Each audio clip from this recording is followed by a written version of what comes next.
All right, Keith. So I was wondering, was Trisha Brown married, and what does her husband do for a living?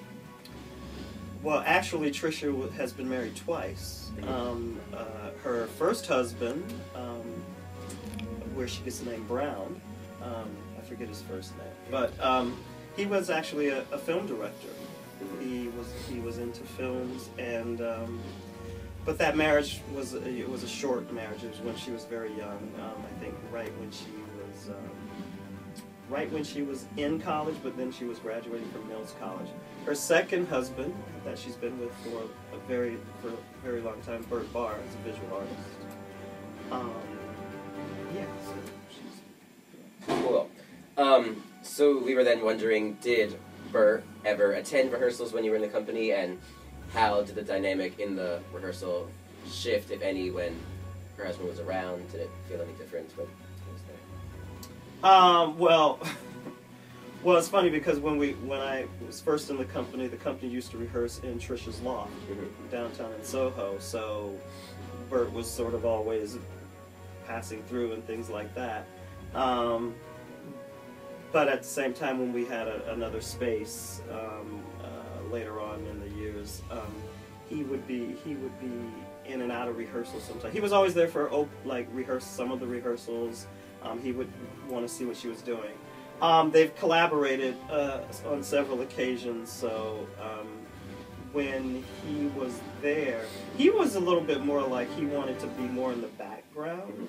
It was more about Trisha, but definitely his influence, him being in the rehearsal process, was very influential to the process, because he would ask, he would discuss certain things with the dancers and with Trisha about some of the things she was thinking about. Because he's done like costumes for pieces, he's done scenery, he's done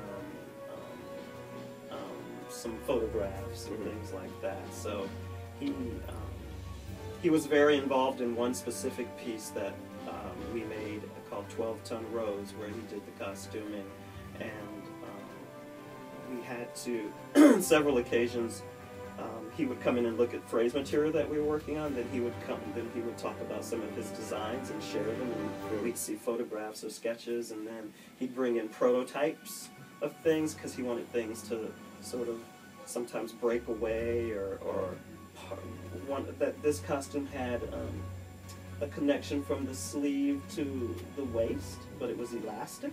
So it would shift and change the costume as we were dancing in it. So, yeah. So he, and then Trisha would take some of those ideas and think about the movement, and maybe work with that idea. Once he brought those ideas in, she would work with that a little bit more. But he normally came in after she was making material, and then decided on his role.